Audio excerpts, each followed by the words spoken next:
Hi అండి, good morning అందరికీ. ఈరోజు మా స్టాల్ అండి. అన్నీ కొంచెం కొంచెం తీసుకొచ్చానండి. జావా, రాగి జావా, జొన్న జావా, మిల్లెట్స్ జావా కూడా కొన్ని కొన్ని తీసుకొచ్చాను.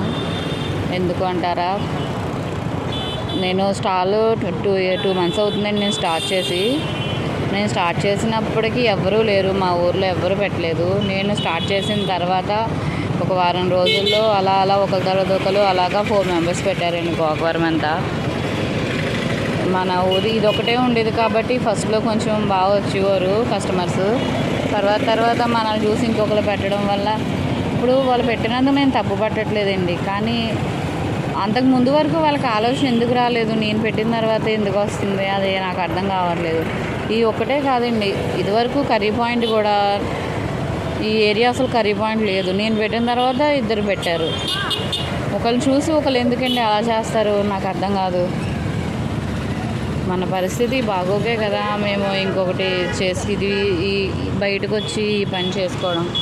అలా ఎందుకు అర్థం చేసుకోవట్లేదో నాకు తెలియట్లేదు. చాలా తక్కువ తీసుకొచ్చానండి వాళ్ళంతా. జావా అన్నీ చాలా తక్కువ తీసుకొచ్చాను, అందుకే ఇంకా ఆయన మట్టిగా అయిపోయింది. ఇంకా ఈ బాక్స్లో ఉంది. నేను ఇంకా తగ్గించేసి మెల్లగా మానేద్దాం అనుకుంటున్నాను.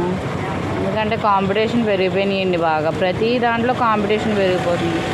అయ్యో వాళ్ళు చేసుకుంటున్నారు కదా అని నేను అనుకుంటానండి. అయ్యో వాళ్ళు చేసుకుంటున్నారు కదా, ఎందుకు వాళ్ళు డిస్టర్బ్ చేయకూడదు, వ్యాపారం పాడు చేయకూడదు అని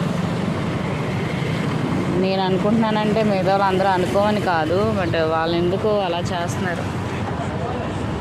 నాకు ఎందుకో మీతో షేర్ చేసుకోవాలనిపించింది. అంటే మీ లైఫ్లో కూడా ఇలా మీరు చిన్న బిజినెస్ పెట్టుకున్నా, ఇంటి దగ్గర ఏమైనా మీరు చేసుకున్న చిన్న బిజినెస్, వాటిని చూసి ఇంకొకరు కాపీ కొడు. మీకు కూడా అలాంటివి ఏమైనా ఎదురైతే కామెంట్ చేయండి.